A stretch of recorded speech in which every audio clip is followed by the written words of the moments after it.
They're not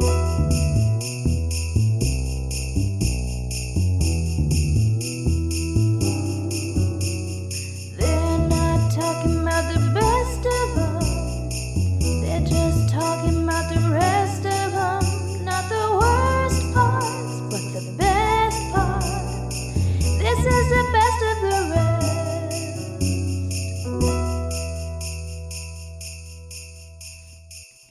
Hello and welcome to Best of the Rest. My name is Chris Logan. I am joined as always by my jolly co-host, Mr. Andrew Williams. Andrew, how are we doing today?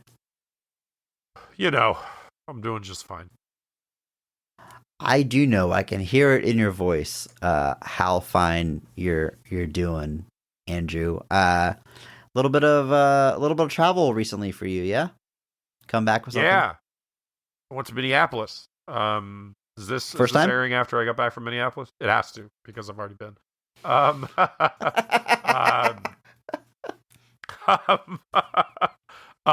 No, Chris, I've traveled lots of times. I'm so dumb. Oh God. Guys, don't be me. Don't. This month's been a long year. December has been the longest decade of the 2000s for sure. But I just got a promotion at work of sorts that now one of the sites I oversee is in Minneapolis. So last week I went to Minneapolis for the first time. I'd never been. Was excited to check it out, see the site. Can't divulge any more about that because it's work related. But while I was there, got to do some stuff, and it was very, very cold.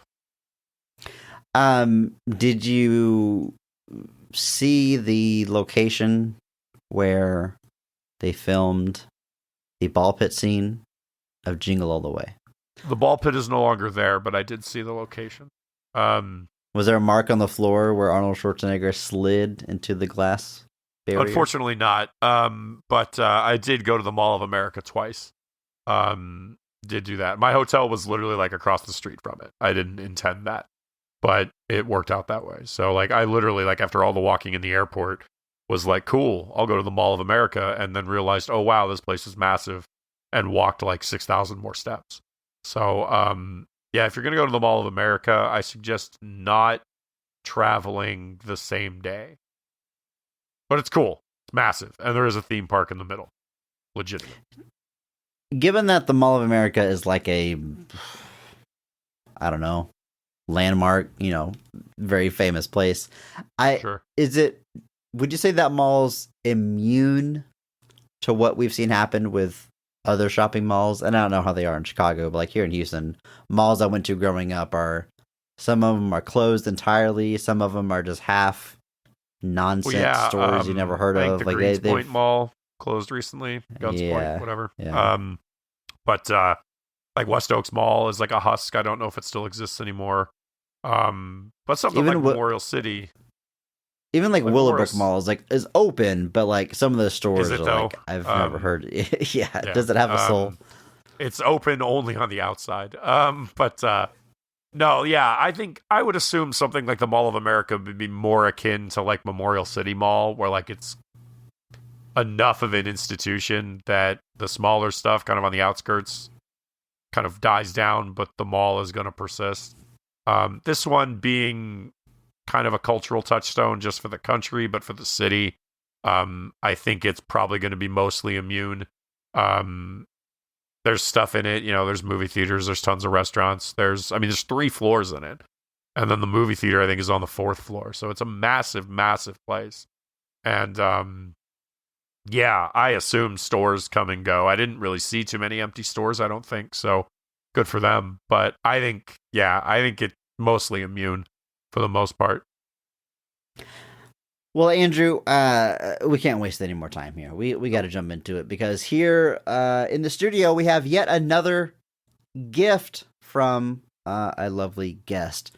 Mr. Holden Hintz will be joining us this week to discuss this right here. This gift that he has sent over We're gonna take a look now. Let's dive in. Andrew, What? I can't believe it. We're gonna be talking about The Cable Guy. Legitimately, I don't know, one of my favorite movies. I can't tell you where I place it in my rankings or whatever, but my God, I've seen this movie so many times. What a treat, Andrew. What a treat we have here. Dude, unbelievable. These guests have been 10 out of 10, man. They've been showing up with the A game, and yeah, this is an interesting one. A lot of interesting things to talk about here. So I'm pretty excited about this. You know, we let these guests choose any movie they want, poorly received or not. But I think so far they're kind of really hitting the mark where these are movies that we would probably eventually get to or quote unquote qualify. And there's two ways you can go with this. You could choose violence. You could make us talk about something that would be very difficult and challenging. Or you can find sort of these cult classics or these movies that have a bit of a legacy like our guests have done so far. And man, this is going to be so fun. Before we bring Holden in to break it down, let's just set the stage a little bit. This movie is released June 14th, 1996, made on a budget of $47 million at the box office. It brings in $102.8 million. Respectable, not a horrible return on that budget, but you look at Jim Carrey's career up until that point, this is looked at as sort of his first, if not flop, since his stardom, maybe misstep. You know, tonally, it's a pretty big departure from the goofy, manic, mostly family-friendly stuff he was known for. This one has a bit of a darker tone, and just it's a bit of a departure for him in that point of his career. Like you said, it's definitely, I don't think, it's obviously not like a failure, but you're not looking at like, not a failure in the sense of like financially, it kind of breaks even, it feels like, but you look at the successes of things like, you know, Ace Ventura, things like that came before this. They were clearly banking on that kind of success with the film, and it just doesn't happen. Taking a look at the creative team, this is so bizarre. The movie has one credited writer. It's Lou Holtz Jr. Haven't heard of him before. It's because he's a lawyer who just kind of had this idea for a movie, was inspired by something in real life, writes the film, and let's see, I think I have his payout here. How much did he get paid?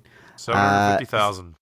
Sells this screenplay for $750,000. Man, plus go to work if you another can get it. $250,000 if the movie actually got made. So it's $1 million, right? That's if I'm doing the math right. Ultimately, he should have gotten paid $1 million. Hollywood being what it is, I don't know, but yeah. Incredible. Good for you. Now, as the movie, makes its way across the finish line, there are some other writers involved and influenced, but just going by, the Writers Guild rules, he's the only one that get the credit. But the movie is produced by Judd Apatow, among others, an early Apatow production before he kind of becomes a household name, but it's certainly running with his guys, including Ben Stiller, who ultimately gets tapped to direct this film. Ben Stiller, a limited filmography as a director, but an interesting one, and I say pretty high quality one at that. I would agree. I've spoken about the the only directing credit I think he really has before this is Reality Bites a couple years before it. I think that's a fine if you're using that as a tryout for Cable Guy, I think that's perfect. I think I can definitely see somebody like watching Reality Bites and then looking at Cable Guy and being like, yeah, this guy could take that on. I'm generally a big fan of the stuff he directs. He also, obviously directed the original Zoolander, Tropic Thunder. Then obviously I've spoken very heavily about The Secret Life of Walter Mitty. I've spoken about how that movie impacted me personally, and I'm going to get it on this show someday, somehow. One day.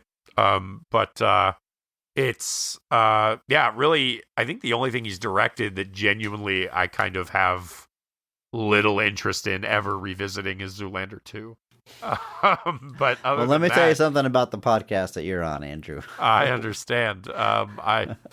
There's probably a sequels month where we could dive into a lot of these late stage frat pack sequels where they decided to make sequels to them when they shouldn't have.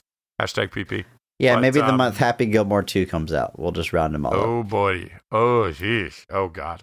What have we done? But anyway, I think he is... I think he's a good pick for this. I like Ben Stiller. I think, I just watched... They did a Hot Ones with Ben Stiller because he just had some new holiday movie coming out where Ben Stiller plays Ben Stiller. And he did the Hot Ones challenge, and it just...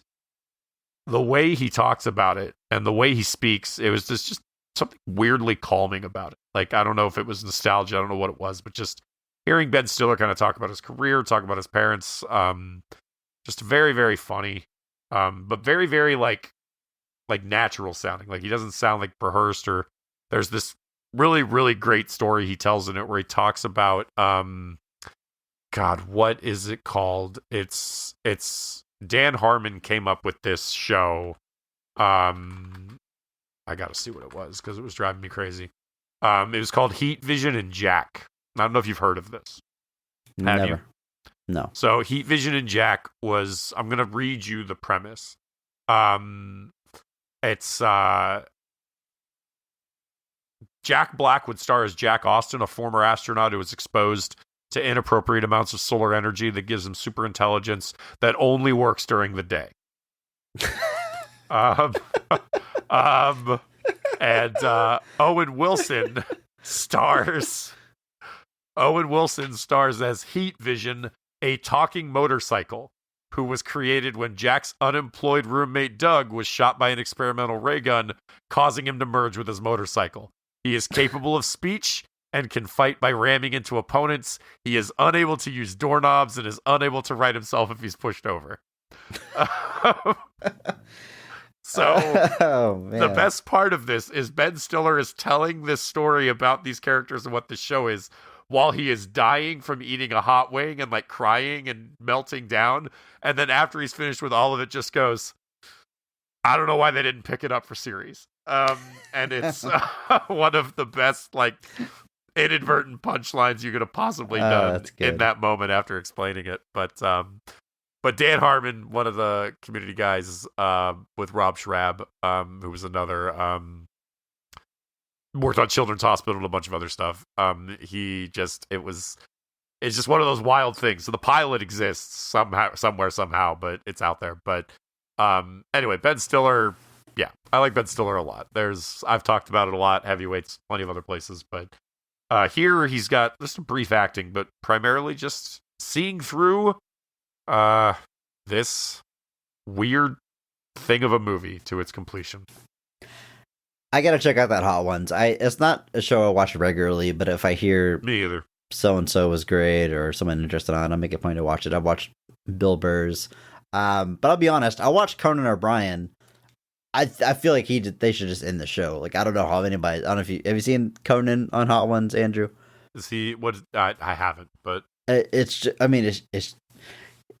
he brings his personal doctor along with him that checks him out occasionally. It's a bit. It's not actually a doctor, and he rubs the hot sauce all over his body. Like, I believe how hot that stuff is by people's reactions, and he just goes for it, rubs it all over himself, eats it, and he said on his podcast, they're like, "Well, do you just love spicy food?" He's like, "No, I hate it. Like, I can't handle it. But I was there, so I just went for it." And he just obliterates. I almost spoiled more of it for you, but it's like it's an all timer for that show, so everyone should. The other one I will say, I think was surprised by. I run pretty hot and cold with Vince Vaughn for a variety of reasons. Vince Vaughn, like, no-sold everything. Like, if Vince Vaughn was dying on the inside eating these hot wings, you never knew. Like, he was still cordial, he was still lucid, he was still having conversations. It was absolutely kind of wild watching Vince Vaughn, of all people, be the one that, one, was being, like, weirdly introspective, but then two, just didn't seem bothered by anything. or he'd just make up some weird catchphrase after he ate it to imply it was hot. And I'm just like, I don't know how you do that, man. Like, Jesus. I will check those out later, because right now Yes. it's time to speak with our guest, Mr. Holden Hintz. Bring him on in and discuss this gift he's brought to us, the Cable Guy. Andrew, you ready? Yes. We are podcasting with positivity.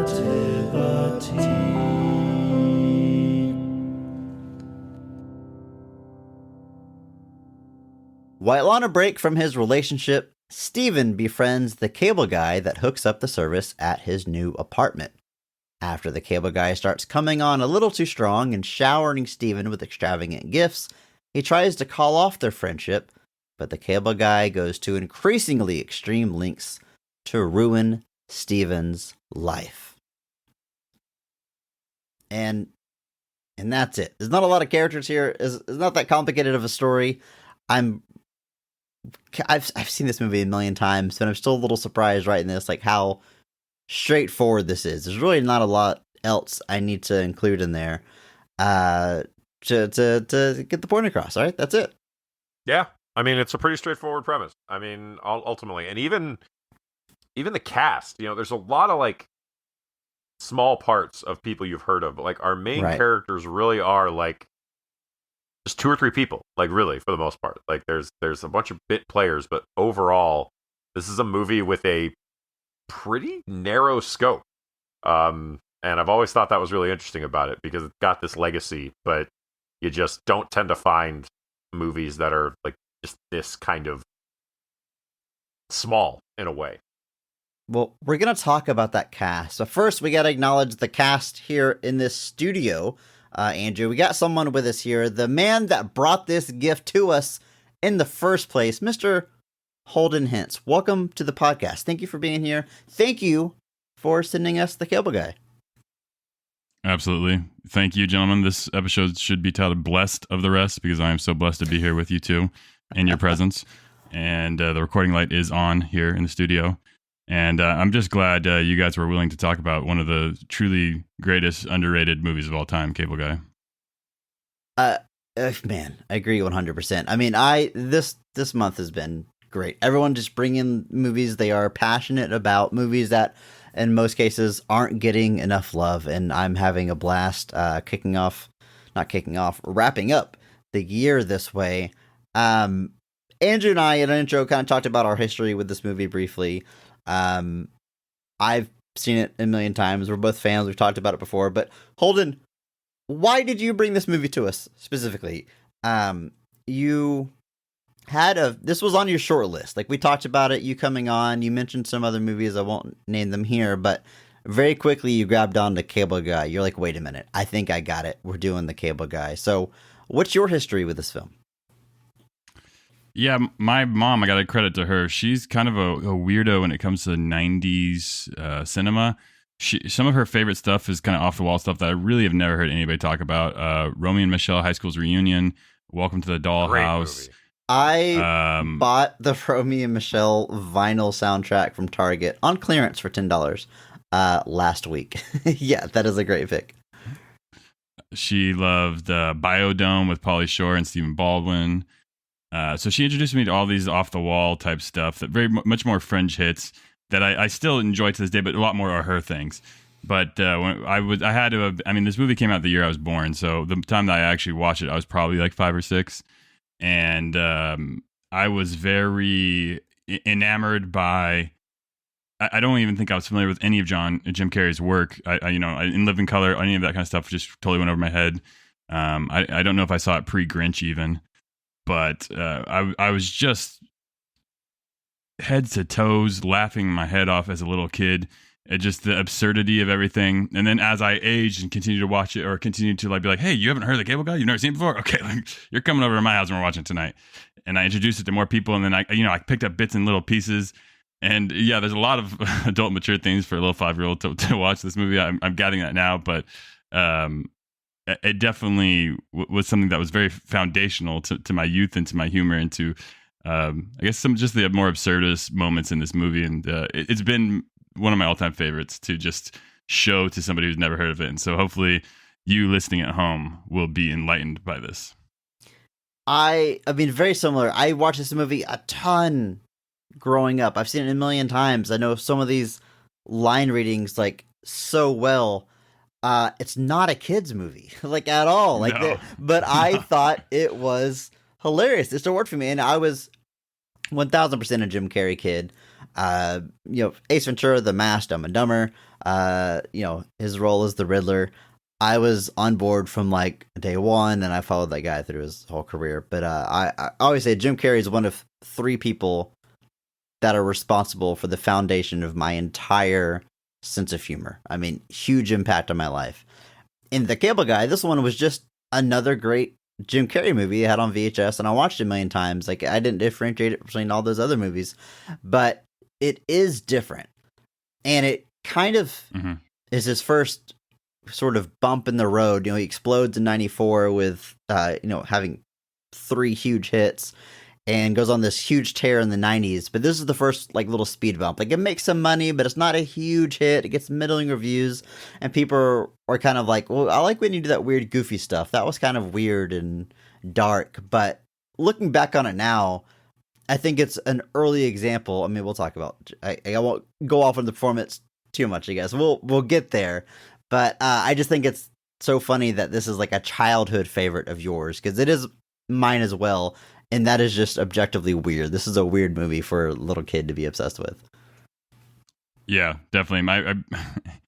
I definitely, something connects me with it. I just feel that residual connection, and it might be nostalgia, but it might just be just how like every single character that has a role to play, how big or small it is, they all just kind of are like molding a sculpture.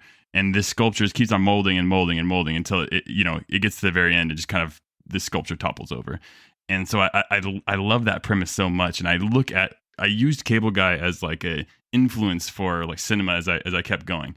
At that age, I watched a lot of stuff that I quickly forgot about. I used to love the movie Road Trip as a kid, and that's not a children's movie either. But I watched it a ton of times when I was in like 3rd and 4th grade, and that's one where I'm like, okay, I've learned nothing from watching this. There's nothing like of value, and so eventually I left it behind. I probably haven't seen it since 5th grade. Whereas like the Cable Guy, I feel like I need to come back to. I need to learn something more from it, and even just from this viewing and taking some notes for the podcast, I definitely picked up some new stuff. And I read a fan theory online that totally reshaped the way I look at the movie, and I'm excited to share that with you guys. Okay, I can't wait to get to that. I also feel like I learned a lot about movies from this, but we're getting too far ahead of ourselves. We got to talk about this cast. We got to start there. We talk about the cast of this film, and you know what we're going to do. We're going to start with the best casting of the movie, because every episode we recognize one person who goes so far above and beyond the call of duty that they actually elevate the quality of the entire film with their performance. And we recognize that person by giving them the Mark Strong Award. Andrew, kick us off. Who is getting your Mark Strong Award for The Cable Guy? I obviously, as with all things, I'm sure there are people who could argue this any which way they want. But as far as I'm concerned, The Cable Guy does not work if Jim Carrey is not the Cable Guy. So I have to go straight to the top. Our titular Cable Guy, Ricky Ricardo, Larry Tate, Chip Douglas, whatever his name is. Jim Carrey as the Cable Guy, that is 100% the Mark Strong. And the reason is, as I just said, like, this movie is, I don't quite have the love for this movie that you guys do. But watching this back now, I have not watched it in some time, as I said, and rewatching it is just this like insane fever dream where I just like, it's such a strange movie. And it's kind of one of those things that like, when you think that this is what Jim Carrey wanted to do when he was at like the peak of his powers, is he wanted to like completely do something that went against the grain of everything he'd done before. And I think he crushes it. Like obviously he's still doing a lot of Jim Carrey isms here, but with just kind of a different flavor and twist to them. But, you know, Matthew Broderick, not to say that he's not doing exactly what he needs to be doing, is playing the straight man basically to everything Carrey is doing. And, you know, I wouldn't say that, you know, Broderick's not an important part of this movie, but I can see other people playing Broderick's character and the movie's still functioning just as it is. I can't say that for Jim Carrey as the Cable Guy. That to me Definitely. is this is a very specific thing that the whole movie basically hinges on, is his performance here. So in that regard, 100%, no question, Jim Carrey as the Cable Guy is the Mark Strong Award winner for the Cable Guy. Sometimes we talk about a movie and we'll say something like, it's a great cast, great performances. You could say anybody here's your Mark Strong Award winner, and I wouldn't be shocked. That's not the case here. I'm going to be shocked if anybody's not picking Jim Carrey as the secret sauce of this movie, or what elevates it or makes it special. Also getting my Mark Strong Award, and I'm really putting the pressure on Holden now to see what he says if you come out of left field with something here. But I love this performance so much. I was like, is this his best performance from the 90s? I mean, I love Dumb and Dumber. It's probably my top 3 all-time comedies. What he's doing in Ace Ventura is great, but this has more nuance, more levels, more depth, more range. His wild antics have a grounded purpose, and they're supposed to be irritating he's showing so much here. I think from 90s performances, it's maybe between this or Liar Liar to me. I love both of those a lot, but I love everything he's doing here. His rendition of Somebody to Love by Jefferson Airplane is the definitive version of that song for me because of this movie. I love every choice Jim Carrey makes here. He crushes it when it's super weird and dark and a spider's crawling across his face. He crushes it when it's goofy as hell and physical comedy and slapstick and he's throwing himself around. It's just it's wonderful. I love it. Yeah, Mark Strong Award, Jim Carrey. Holden, how about you? What do you think? Well, to answer your question, the best 90s performance of Jim Carrey was actually The Truman Show. That's the objective answer. I know a lot of people would say that. Yeah. I don't hate it. I like it. Respectable answer. Moving on to your second question. This is your guys' podcast. You guys have created this. This is your baby. So I'm not here to tell you guys are wrong. In my opinion, the way I've always viewed the Mark Strong Award is that it cannot go to protagonists. You guys do that. You guys, I've listened to episodes where you guys give it to your leads, 100%. But I think if we're going down the casting and we're not choosing Broderick or Carrey, I'm going with Jack Black because wait, hold on. Let him make his case and then argue with him. You can argue with him. You can refute him. He's our guest. He brought us this skit. Let him make the case for Jack Black, and then we can roast the hell out of him. I could be completely wrong interpreting the Mark Strong Award, but in all the episodes I've listened to, I always feel the Mark Strong Award has to go to a complimentary character that makes the movie better because they're in it. I could be totally wrong with this, obviously, but that's how I've always felt. And the reason why I'm choosing Jack Black is because this was before he blew up. This is before Mars Attacks. This is before High Fidelity, before anything where he actually gets to be the goofy, before he gets to do any of that kind of stuff.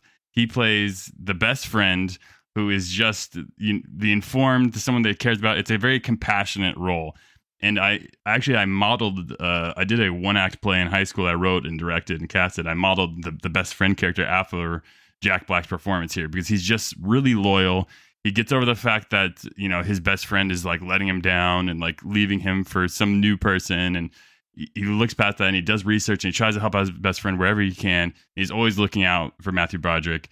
And I love this performance because it's a very, very honest performance. And you do not get that from Jack Black ever. Like the Minecraft movie, you're not getting an honest performance from him. It's going to be some really stupid over the top thing. They're not hiring him to play this role because they think they're going to get something sincere. Whereas in this movie, the reason why they took Jack Black here is because they thought that he would, do excellent in this job, being a well-informed best friend. He's not in this movie a ton, but he has certain scenes and he shines. And I loved him in the basketball sequence, and I just feel like he's just a lot of fun, and just his mannerisms, everything is really toned down. So even though you have this Jim Carrey playing it up to 11, if you had a Jack Black also playing up to 11 and trying to steal scenes and stuff, it just wouldn't work. But he plays a really sincere character here, and it really, really works for me. All right, Andrew, let him have it.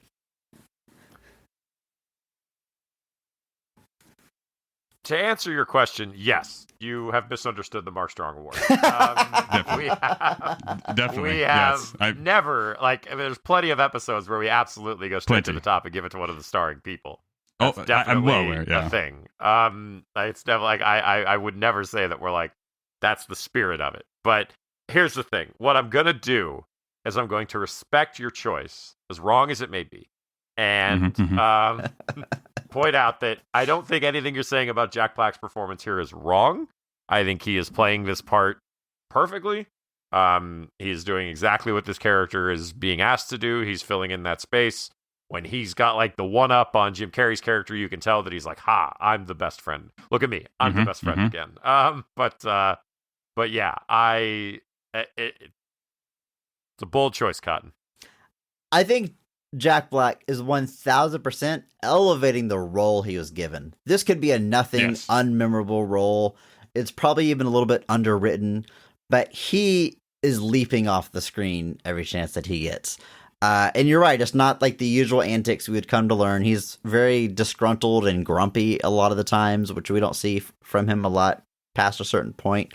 There's nuance, but it still feels very Jack Black. Like, he loves rock and roll. He wants to go to a concert. Like, it feels like him, but different shades than we would get from him later. So yeah, I think he took a nothing role and ran with it, made a huge impression where other people wouldn't have. So, like, elevating the role he was given, yeah, I agree 100%.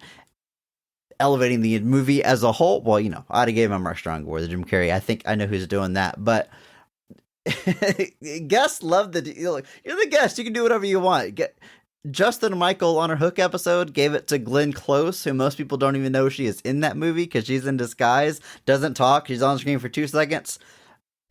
Brian Keese on Star Wars Episode 1 tried to give it to an inanimate object. So whatever. Who are we to say who guests can give their Mark Strong Award? Me. It's for me to say. Jack Black. I think this is his first Mark Strong Award, though. I mean, I think we're alum of the show. He is an alum of the show. Mars Attacks. I really doubt we gave him the Mark Strong there. You shouldn't have. I think he's officially entering the hall with this pick. So while it might be a wild pick, it is certainly a worthy recipient. Now, we've mentioned Matthew Broderick a number of times already. He's the lead of this film. He plays the character of Steven, and very well cast. #IPP. I'm not the biggest Matthew Broderick fan, but if you're going to cast someone who, in this role, is just too sheepish and too polite to stand up to someone and be like, "Hey, you're crossing a line. You're making me uncomfortable. I want you out of my life." Someone who you've got to buy is going to go along with this harassment and awkwardness for so long before finally standing up to him. Matthew Broderick's the guy. He plays that role so well. And it's not just that he's a nerd. He just is believably doesn't have much of a spine, or is the nice guy to a fault. I think that's his lane 1000%. So I think he's extremely well cast here. I did read that Ben Stiller had considered at one point stepping into this role. I could also see that, but I think see that. Definitely Matthew Broderick, even more so, is the guy that, like I said, is just going to be too afraid or awkward to be like, "Hey man, you're really weird, and please stop." You know, it takes him so long before he even tries to stand up to the cable guy. So in that regards, very, very well cast. Yeah, I mean, I like the kayfabe idea that this is the crash out of Ferris Bueller. You know, because it's so complete opposite of that character. But just, you know, he gets to college and he just flunks out and everybody ditches him and he just becomes a total loser and he has to like go into tech because like he's in a whole different world, and so he just has to go complete different office setting. You know, can't do anything he wants to do, and now he just kind of becomes turtled in and sheepish, and now he becomes this character. Not true, but that's the fan theory. That's not the fan theory. That's the Holden theory. Okay. Because there's lots of little. Right. There's a lot of little things like there's a shower scene that's like from the first Bueller. Yeah, you know, he doesn't doesn't make the mohawks anymore. well, he's sad and depressed now. He covers his mouth, and after he says "bastard," and he covers his mouth. Just a lot of like little things that are like. Can we talk about that scene? So I just feel like it's a callback. When he says "bastard" and he goes "ee" and covers his mouth, that feels so out of place. Like, I love this movie. Hashtag PP. I'm gonna praise the hell out of it, but like, what is that? Is it because he's at his parents' house and he's afraid that his parents are gonna hear him say the word "bastard"? Yeah. Does that seem weird to anyone else? Like, out of It place? seems very weird, especially given that they play porno password later. So, Yeah. It's super goofy, but I think that's the intent behind 99% of the movie. It's just like, how can we be goofy and like wink at the camera without like directly looking at it? Sure, fair. yeah, he's like I said, he's. I kind of spoke about it a little bit when I talked about Jim Carrey, but he's playing the straight man here, and like you said, I think what he's doing is exactly what this character needs. You need somebody who, like you said, is kind of unassuming. Ben Stiller, I could see doing it, but I feel like it would be it would be a little bit different. I would definitely see it as like you could kind of see, like, you think about like a Meet the Parents Ben Stiller, where like it's not really like a sheepish, but it's more like an active annoyance and frustration. Like, Ben Stiller just doesn't quite have that kind of like, submissive isn't the right word, but just like a little bit more passive in letting things happen to him. That's just not how I see Ben Stiller playing this character. So in that regard, I think Broderick does that part really well. And that's kind of, 90s Matthew Broderick, that's kind of what he was. You look at like how he was in Godzilla. It's the same kind of thing. That very passive, like, I'm kind of like, oh, shucks. Yeah. The Lion King, like, he doesn't want to go back to Pride Rock, Yeah. But yeah, I think Matthew Broderick is, like you said, it's kind of like the complete inverse of like Ferris Bueller. Like, the calm, cool, collected, knows how to get out of anything, always has the answer. This is, the opposite of that. This is somebody who's can't stand up for himself, or struggles to stand up for himself, and can't, find the answers. Doesn't have any of the answers, basically. And then gets stalked by a cable guy. So it's a tough thing. Yeah, I think he's playing this part exactly as it needs to be. Like you said, I don't know that this is a role that, like, I think is quite as synonymous as the cable guy is with Carrey, but what he's doing is the perfect foil to Jim Carrey's character. Leslie Mann plays Robin. This is Steven's girlfriend, ex-girlfriend. We were on a break. Character, and look, hashtag PP. Talk about an underwritten character. It really hit me. I've seen this movie a million times, but watching it now, I was like, man, they do Leslie Mann so dirty, because she is hilarious. She's a fantastic actor. I love her in like everything I see her in. They're giving her nothing here, and they do things like, you hear her voicemail where she's like, Steven doesn't live here anymore, and she's dating someone else when he thinks that they're just taking time apart. They look at her only from the male perspective of, man, she's just a bee who's screwing this up, and I've got to win her back, even though I have no idea what she really wants. And she's like this pawn where the cable guy can suggest something like, oh, invite her over for a chick flick, and she falls for it and wants to get back together, not giving her a lot of agency. I know I'm going really hard on the hashtag positivity podcast. I'm only doing that because I love this movie so much. I'm going to spend the next, whatever this runtime is, 4 hours praising everything else about this movie. But if there's one fault I'm going to point at, it's that, man, this is a small cast. This is the fourth person we're talking about, and we've covered the entire main cast. You could have given her something. Could have given her something here, but she's doing what she can, the best she can with what she's given. I think my favorite part is when she goes on the bad blind date, and she's got to sit through all the garbage she's spewing. We'll get to when we talk about scenes, but I just wish there was more for Leslie Mann to sink her teeth into here, Definitely. I hear you. I hear you on the writing. I personally feel differently than you about Leslie Mann. I think maybe this movie maybe tainted me at a young age, but I feel like every performance I've seen since this one, it just feels it feels almost like she's not doing enough to make this role her own, as well as the writing isn't great for her. It's not giving, it's definitely trying to take the light away from her. She's just a piece, like you said. However, I do feel like someone like 1990s Cameron Diaz or 1990s Jennifer Aniston, like someone that we got from Office Space, would totally take this role and just run with it, like 1,000 miles per hour, make it their own, do more. Like her face is so mute in almost every scene I see her, and it's just like this very flat face. She's not acting with her face at all.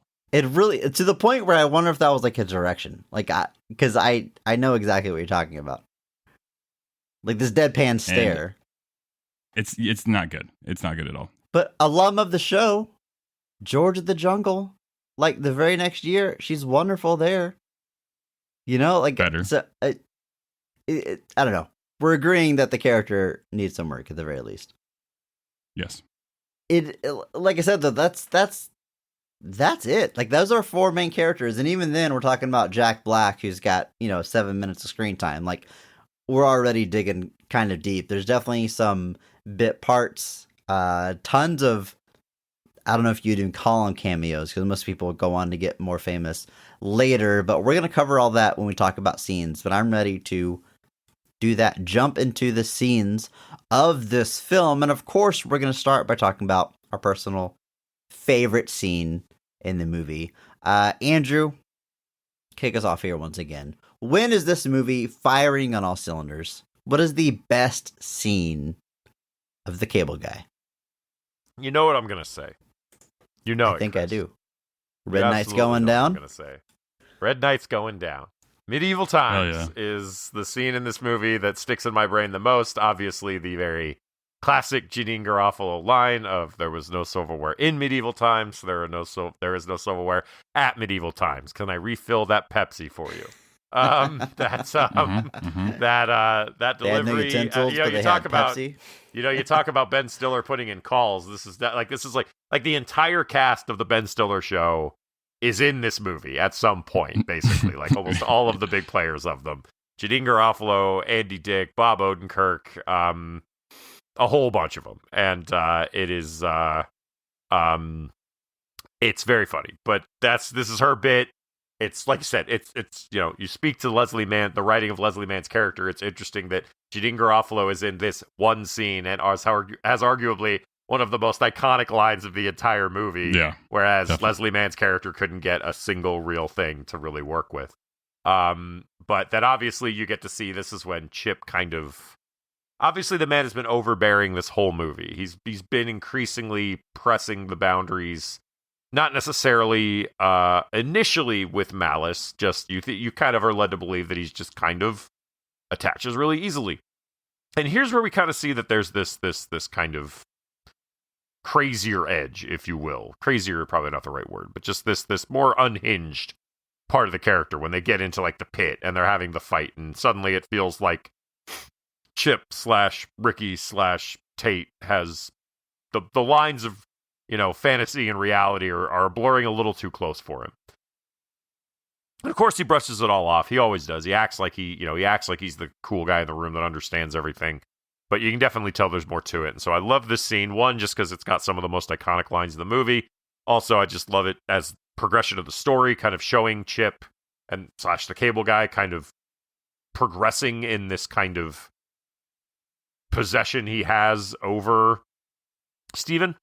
And so it's an important scene in the movie to kind of jump that to its next level, because this is also the scene where, despite this, it feels like Steven and him sort of become friends. Like, they have a good time, but there's definitely the cracks are there for the viewer.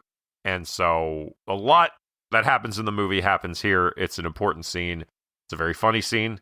And I have been to medieval times, and it is true. There was no silverware in medieval times. There is no silverware at medieval time. Which Thankfully, location? There are wet naps. Which location have you been to, Andrew? Schaumburg, Where's that? north of Chicago. Okay. I think there's one in Dallas. I think that's the closest There one is. to us down here. And I remember my parents telling me they filmed that in Dallas. I don't know if that's true. I think that might have just been the only medieval times they knew about, so they assumed it was in Dallas. I've never Googled it, looked into it, but despite loving this movie my entire life, I have never been to medieval times, because I think there's no way it lives up to how fun it looks in this movie. I mean, I'm not going to get in there, True. They're not preferred customers of mine. They're not going to let me get in there and fight. Is it like, because you watch a show, so do you have to book 7 o'clock time? You got to be there at 7. So it's not like a normal restaurant. People are coming in and out. Like, you got to get there in shifts. You I get guess. your pick seats. like you pick. Like you literally, like, I'm on the website right now. If I did Chicago, which again, it's not Chicago. If I did like December 6th, I have a 7 p.m. show, and then I got to buy my tickets, and you buy your adult tickets. And it actually doesn't tell me what What night you get to represent? Yeah, I don't. Oh, not yet. No, or maybe it's at the end. No, it doesn't. You don't get to pick that. So I'm guessing. Well, because like you think about it, if everybody picks red, then like you got to distribute it so that everybody goes to different ones. So it's based off seating. Where I have one in Vegas, and I went there for my birthday, like my 22nd or 23rd birthday. It's called Tournament of Kings, and so they have different rows. I guess columns rather. They have different columns, and based on what column you'll see that the seat is a different color. And so depending on what color the seats you're in, that's what night you're supposed to represent. And there's like 6 or 7 nights in this Tournament of Kings. There's a little bit of a bigger one, but it was horses, and it was a stable, and it did smell like manure. Oh yeah, like, Oh yeah, and it's not like an appetizing place to be eating these like very difficult to eat turkey legs. It's not hard rolls that feel like you're back in the medieval times. Getting fed the wenches food, but it still was just a fun time. It was good to go at least once. That's what I thought the food when I I went was pretty good. They gave us like, it was, you had to eat it with your hands, but Well, I was my gonna say, roll was not solid. You've each been exactly once, I'm gathering. And is that enough times? My understanding is the experience does not change dramatically between shows. Okay. So should you can certainly go again, and if the experience was something you enjoyed, you would go again. But if you just want to experience it, I don't know that there's a lot to it beyond going the one time. So what a weird business model that is. Well, I mean, didn't Chip say he comes once a month? He goes with his, twice a week. He goes there every week. I think he said twice a week. No, he says twice a week. I think. That's crazy. Wild. Great scene. I mean, I know the music dun, dun, dun, dun, dun, dun, dun, dun, dun, dun, because of this movie. Me and my brother would be fighting, and we would reenact this scene and make that music with our mouths.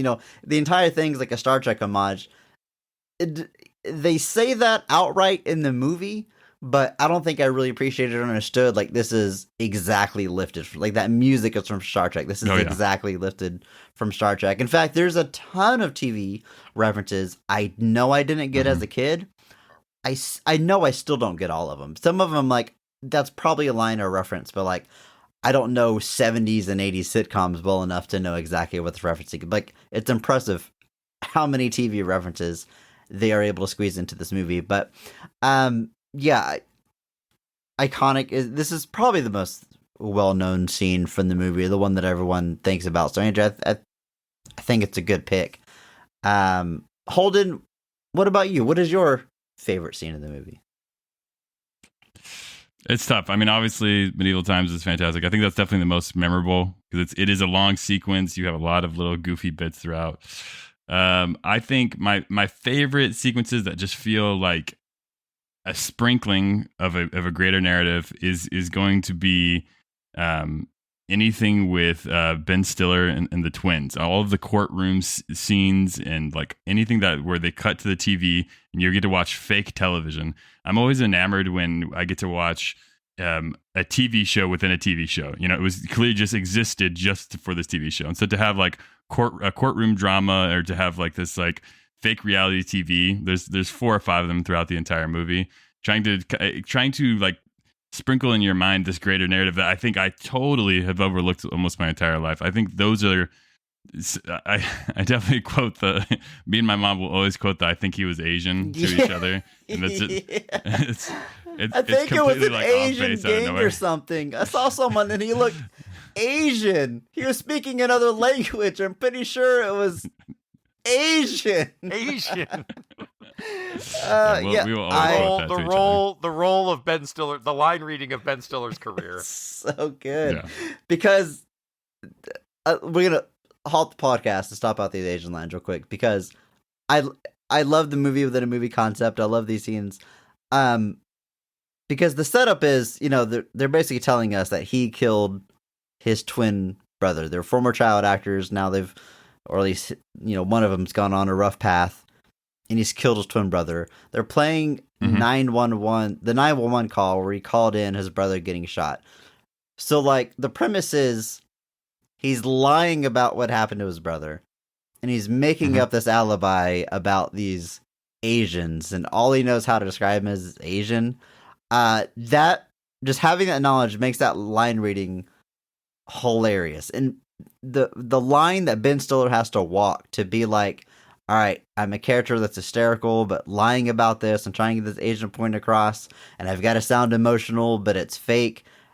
And he crushes it. He nails it. Like it's amazing how little he's in this movie, but how big of an impact he was, and how much he crushes that Asian line. Yeah, no, I mean, funny enough, like just his little sequences. Obviously, he was the director, so he just threw himself in there. But his little sequences throughout are just like my favorite, like breaths of air. Right? So they give us a pause from Jim Carrey's crazy antics of like what's going to happen next, and they let us focus on some kind of backstory. It almost feels like mockumentary style. You get some like there's like some photo shoots of like him and the twin brother in like two different clothing at one point to show like what happened when they grew up out of this children's show that they were on as young men. And it definitely is just brilliant, and it adds flavor to a movie that otherwise is pretty straight-laced, like we said, with very, very small cast. Does almost nothing to deviate from the main plot line. But these little excerpts definitely have always caught my attention, always, just like you said, lived in my head rent free. Yeah, the MTV News bumper you get to hear a few times is it feels like we're pausing the movie to jump into the side story real quick. I love the commercial for the TV movie. Yeah, where he's with played Roberts, by Eric Roberts. It's hilarious. He's like, oh man, they got like a real actor to do this movie within a movie bit, but also that's totally something Eric Roberts would do. The man will do anything. He'll show up anywhere. So I would totally buy that he's in some TV movie about this, melodramatic, killing of a child TV star or whatever. Playing himself, playing against himself. Like that's like the ultimate Eric Roberts thing, is a movie where he appears as two characters.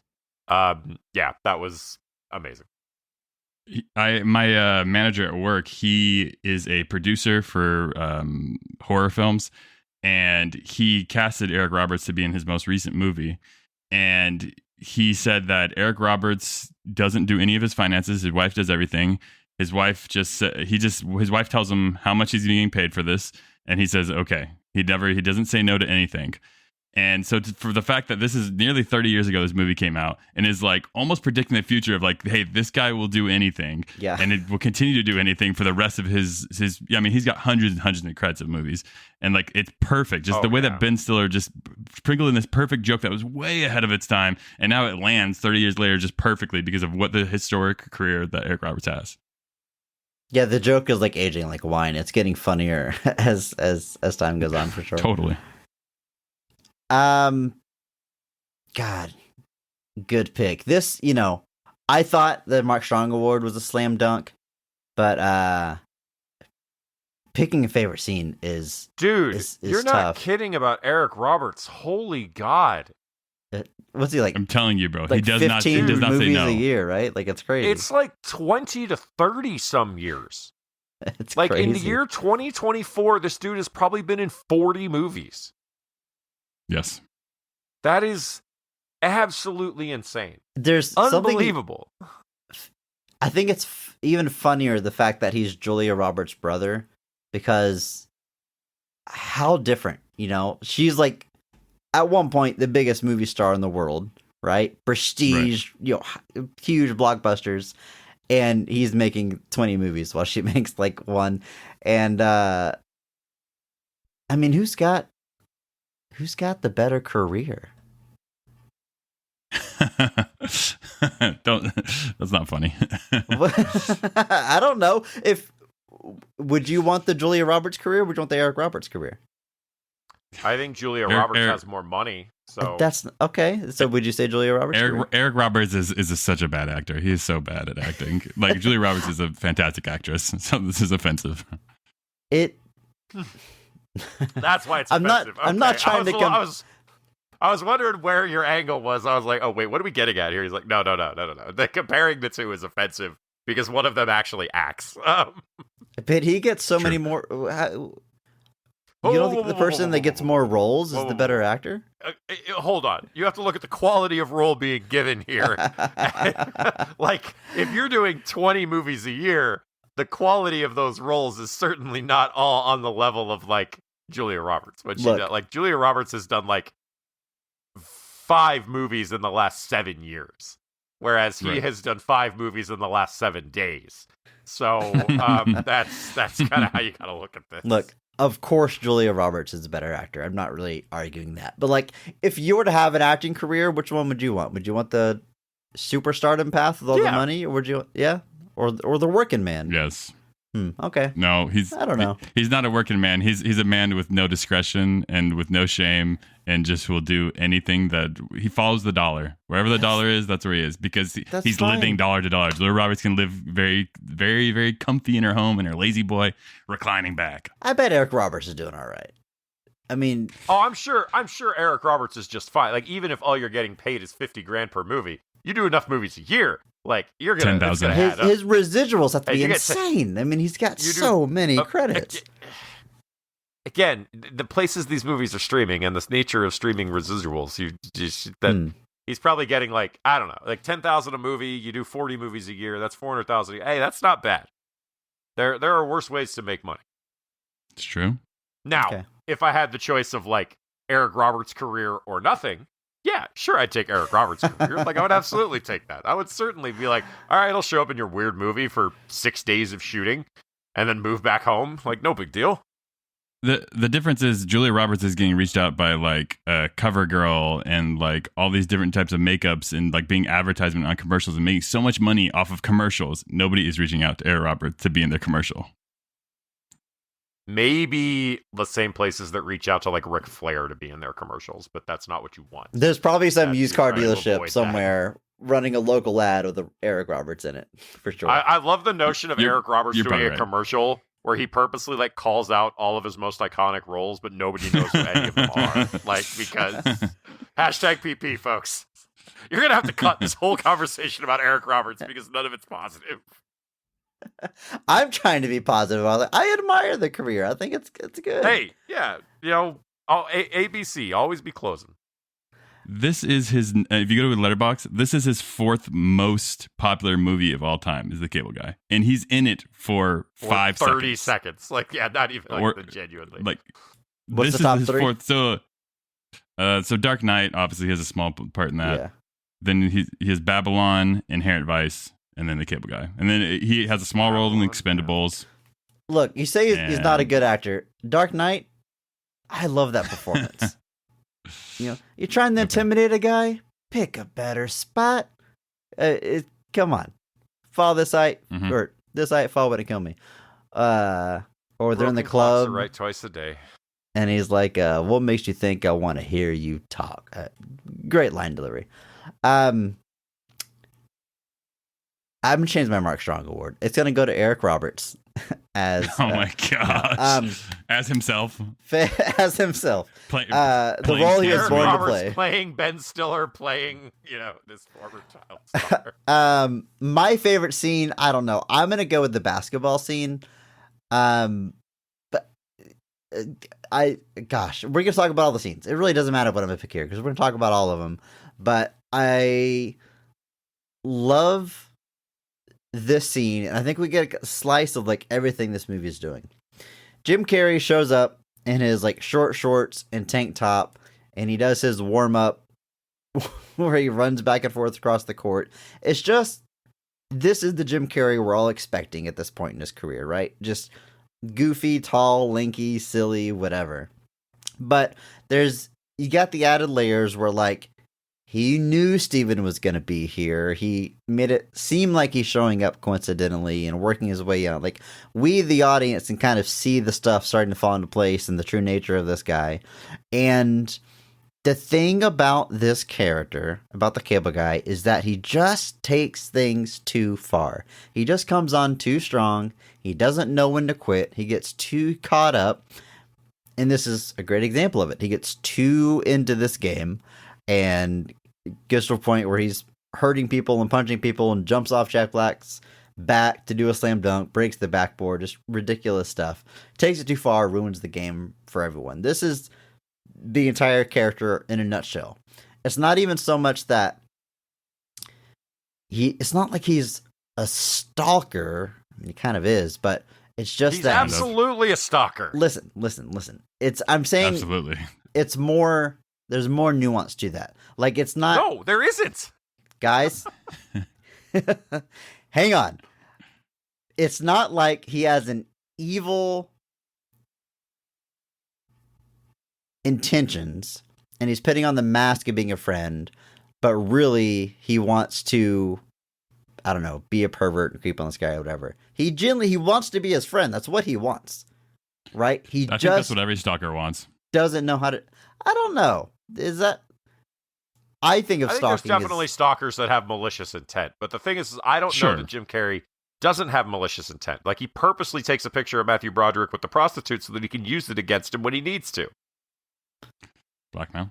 He has insurance in case things start to go wrong. You embarrass yourself, Chris. I'm just saying this illustrates the fact that he takes everything too far. He takes a game of basketball too far. Simple. It's just everything turned up to 11, turned up to 12. I'm not going to suddenly defend him and make it sound like he's the hero of the movie, and he's not. Yes, he's creepy, he's a stalker, call him whatever you want. But I think this is a more innocent way of showing that the guy just doesn't know when to quit. He just comes on too strong. He's too intense. So we get some good comedy. We get some, like, revealing layers of the character. And again, this movie is so foundational to me. Whenever he tries to call a foul, and they're like, whatever, this is a pickup game of basketball. And he goes, oh, we're playing prison rules, huh? My kid brain, I'm like, oh, it's called prison rules? It's called prison rules when you play a pickup game of basketball and you ignore the rules? Like, and that was like a thing. Like, I thought that was like what everyone said. Like, I could go out and play. Hey guys, you want to play prison rules today? Yeah, throw me the rock. I didn't realize this is a ridiculous thing for him to say. So every time that line comes up, I'm like, yeah, prison rules. I've literally quoted that so many times on the basketball court. Anytime I hard foul anyone and like they bounce back, I'm like, oh, I see. We're playing prison rules. Prison huh? rules, Like, every single time. It had been 20 or 30 times on the basketball court just playing pickup with some guys, and I quoted that movie because it's just a phenomenal delivery, and just that's what turns it on, where he gets, way over the top from, he was already intense, he's doing the suicides back and forth to warm up, and everybody's watching him do these suicides as his warm up. Like, it's just absurd, it's ridiculous, but like, I gotta remember the prison rules next time I play hockey. Like, next time I'm playing hockey and someone does something dumb, I need to be like, oh, we're playing prison rules, huh? Which just means I'm gonna nut check everybody with my giant goalie stick. So that's nice. Wait for it, folks. It's happening. Great scene, and I think this is a good time to highlight that this movie has very little in the way of a score. It's got like this, the cable guy has a little motif that plays like when he's making TV references that I've noticed. Yeah. But that's about the only score. Most of the time, we're using 90s alternative rock as the score.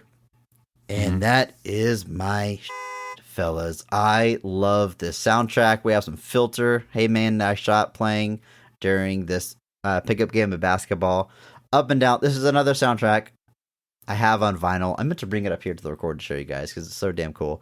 But Toadies, possibly my favorite band of all time, is on the soundtrack. I have a mission to own every song that they've ever put out there. A lot of them are only on soundtracks, including the song Unattractive, which appears on this soundtrack. In the movie, you only hear it whenever Jack Black is dropping off Matthew Broderick when he blows him off for the concert and it's raining. So you hear like 3 seconds of it blaring out of his car before he drives away. That's toadies right there. Enough to get him on the soundtrack. But yeah, it's just alternative rock up and down this movie, and it's so 90s. Holden, I think I messaged you yesterday. I was watching this movie. I'm like, man, this movie is just so 90s, and I'm shamelessly nostalgic for this era, and it's great. I love the choice to use just contemporary music as a score. It's I don't know, maybe it's lazy, but it works for me 100%. Yeah, it definitely feels like pre-internet in your home. Like they definitely had some internet in the workspace and office, but pretty much it was like cable is your like media god. You are at the wills of whatever's going to be on HBO, whatever's going to be on the movie channels. That's what you can watch at home. Period. There's nothing else unless you have your VHS, VCR. But I think that's like you said. Everything is so in that era. Even the entertainment system is massive. The giant speakers are bigger than the TV. It just feels like most of that like is just space. It's just empty space. The speakers aren't actually that big. They just like make them. It's so large, so you feel like you got these huge speakers, but really it's just a lot of like plastic and wood. You could recreate that whole thing today with a flat screen and a sound bar and get like exactly what he's getting out of that karaoke machine home theater setup. Much better. The hair plugs, very 90s. Yeah, up and down this movie. Super 90s. We'll shout out the what score there is conducted by a gentleman named John Ottman. Just a kind of a yeah, I do really like that motif. Journeyman composer, but yeah, that kind of, I think what they call it is this concludes our broadcast day. That little cable man suite he came up with, or cable guy suite that he uses occasionally when he's being wistful or whatever. But otherwise, yeah, this soundtrack is it's a snapshot of a very particular time when we used to be a real country. In 1995 with the Toadies on movie soundtracks. Oh. Look, pre 9/11, things were going good. No worries. America on top, and America was doing no wrong. So do you jam the version of "Somebody to Love" on this soundtrack? That's your version of this song. Jim Carrey singing the song is on the soundtrack. In case anyone was wondering, I assume that's what you're looking at. And yes, 100%. And that's okay. So that's another thing. I'm watching this as a kid, and I don't know Somebody to Love. I don't know Jefferson Airplane. This is like my introduction to that song, Jim Carrey's crazy over the top performance, and I would sing it, like Jim Carrey, and I always loved that scene. And then like I grow up, I hear some Jefferson Airplane, and not only is Jim Carrey being hilarious and over top and funny, but like it's a pretty good Jefferson Airplane send-up parody. Like you wouldn't confuse him for Jefferson Airplane, but like he's singing in that style, not just like I thought as a kid, just being goofy, like rubbing his hand on his throat to make that, I don't even know what the hell you call it, that vibrating sound that he does. It's very much in the style of how the song actually is. But yeah, this is the definitive version for me, 1000%. All right. And American Woman, definitely, I picture it being sung by some old man, not Lenny Kravitz and not anyone else who's covered that song. American Woman, that's my introduction to that song as well. Yeah, I think he doesn't sound American either. I think that's the joke, is that he's like a foreigner and he's got some kind of accent trying to like, be loud and proud about it. I'm pretty sure he's English. That's good. I love that karaoke scene. I love all those preferred customers. Old people and weirdos is like all it is. Like these are the people that he comes on too strong, and they don't get spooked because they are probably also outcast or what have you. And then of course a couple cops that come into play later. But that weird eclectic group of people that are his quote unquote friends or preferred customers is pretty funny. Man, and again, talk about like this not being a kid's movie. This whole thing where he hires a prostitute but doesn't tell Steven until the next day. when he's like casually saying, yeah, you know, it's my treat. I buy this time, you buy the next time. And like, that's how he casually tells him that he's the prostitute. Has anyone worked out how much money Jim Carrey spends on Matthew Broderick in this movie? Well, it's an obscene amount. He's got hookups, though. Yeah. He probably, like medieval times, it's because he gets all the nights free cable. He says So the it same could be for thing free. about all the home theater stuff. He's got cops that are his friends. He's the prison warden or security guard is his friend. Maybe he gave that prostitute free cable. Maybe that's how he paid for it. Like, I don't know. He seems to live out of his van from what we see. So I don't know how much of this is actually money exchanging hands. Cable was extremely easy to steal, by the way. So my dad was a cable contractor for much of the 90s. Literally jobs that don't exist anymore. But guys, I think I can say this now. I think we're past the statute of limitations. We had free cable. It was very easy to do. And even when you switch to like from the straight coax, like a cable box, we would get like we'd have someone unlock the cable box for us. It unscrambles everything. So, the old black boxes. You used to hear about the old yeah. cable black boxes. You just literally, it was a box you bought and it just descrambled all the sick. Because that was all it was. Is all the movie. You got a cable box and they just set it up so that it scrambled the channels that you weren't paying for. So you literally just got something that unscrambled them.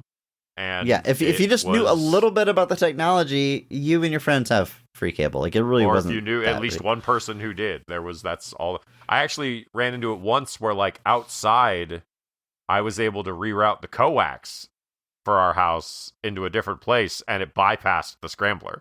And just, it was fine. It was weird. Cable was shockingly, like you said, it's kind of insane looking back how easy it was to just manipulate that system.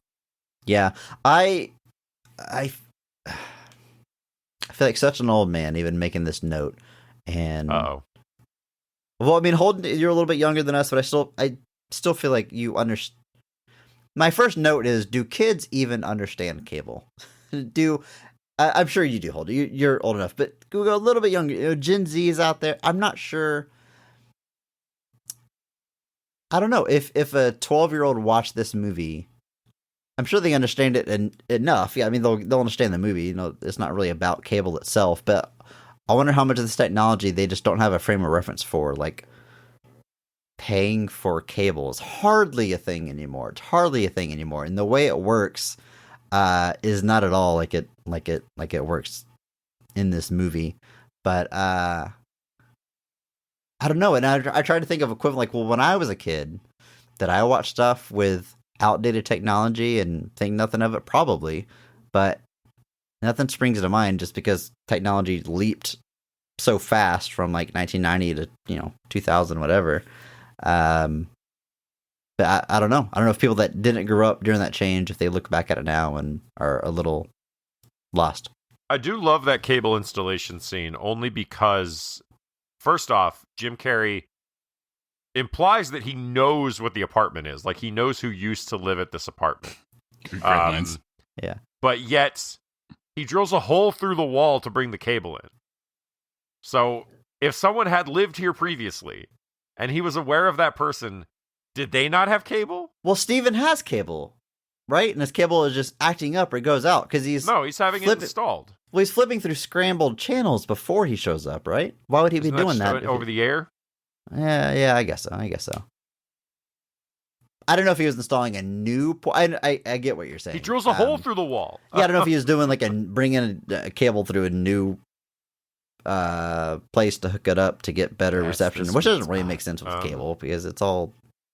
Like when he rearranges his furniture for better reception, like that's not how cable works. Like what? Why is that even? I don't know. But yeah, I love that scene because Jim Carrey says, "Suit yourself, no sweat off my sack," and that's something I was saying when I was 5 years old that I probably should not have. Well, a little older than 5, but younger than I should have been saying something like that. Yeah, I enjoy the. I frequently, any chance I get that I have a wall or any kind of like straight plane, I will walk over to it and just give it like a slow rub. And like if anyone's watching me, like I will do that whole sequence of like, yeah, speak to me, baby. Like I'll talk to the wall. That's definitely something that I've. Ooh, that's the sweet spot. I've definitely done that many, many times in my life. Let's talk about some of the people that show up in this movie. One of Steven's co-workers is played by David Cross. Doesn't have any lines. Doesn't talk. You see him 3 times. But there he is. David Cross in 1990. What year is this movie? 96? Mr. Show's on by now, right? Like, do people know who David Cross is by now? Like, he's obviously in there because he's the group of comedians that make this movie. He's in that circle. But such a small part. But there he is, David Cross. But he's got that look. He's always embraced the hairline. He's got the thick glasses. He looks like a guy in your office, probably named Bob or Dave. So if you're gonna fill out some people in the boardroom, I guess you could do worse than David Cross. Alum of the show, David Cross from Small Soldiers. Yes. Here's a fun fact for you, gentlemen. This is the first time that Tony Robbins and Jack Black appear in the same movie. You see Tony Robbins in like a infomercial that Steven's gonna call in, right? Do you know the other movie they appear in together? No. School of Rock. Shallow Hal. Tony Robbins is the one that hypnotizes him so that he sees people differently. What a horrible premise that movie is, but they're in that movie together. This, as many times as I've seen this, I guess this is the first time I've watched it since I really knew who Bob Odenkirk was, because I never noticed that was Bob Odenkirk at the porno password with the family. He's I don't know. Did they ever? Is it his brother-in-law? I don't know if they really established a specific relationship, but I think he gets one line. I think after he hits the cable guy, he's like, "What's wrong with you, man?" But there's Bob Odenkirk, just this tiny part there.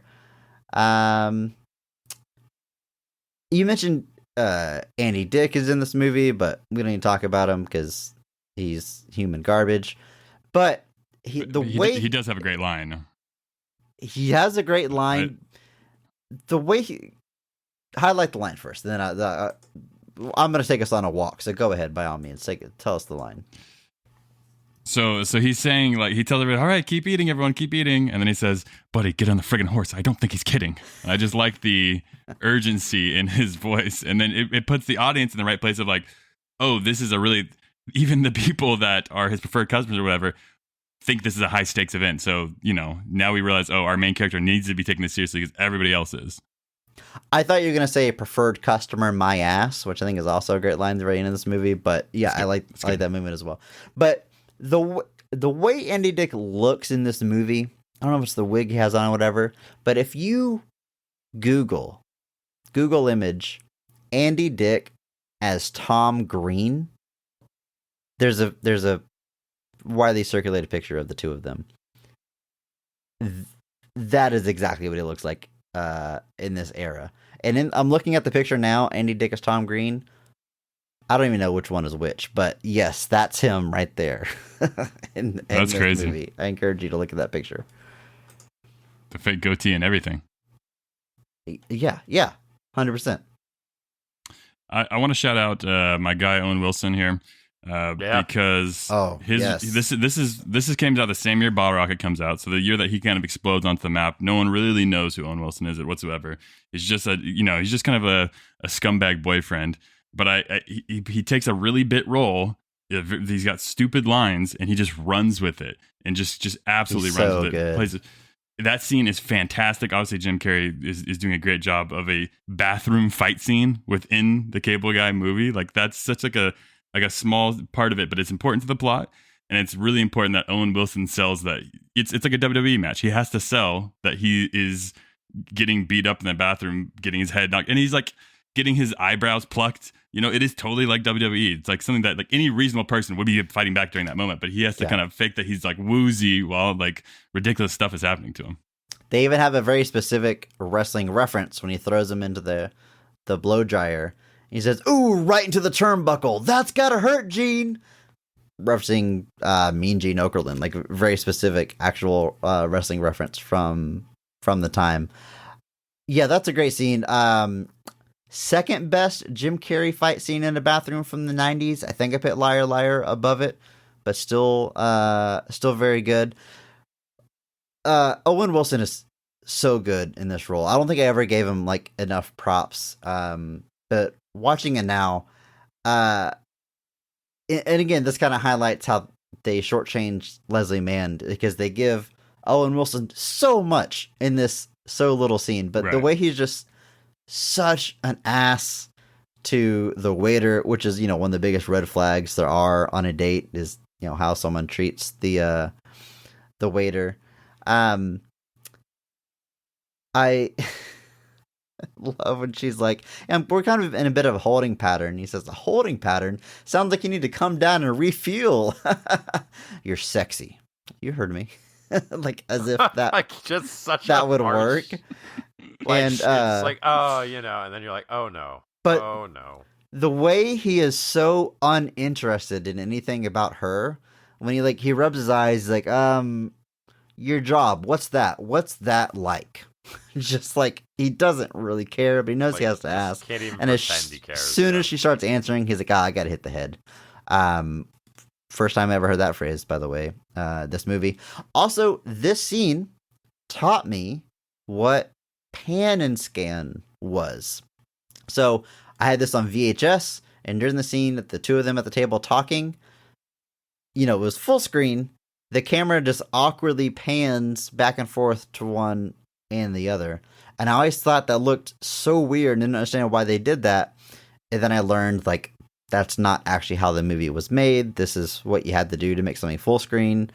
It's wild how for decades we just manipulated movies and watched them in these bastardized forms because we didn't have widescreen at home.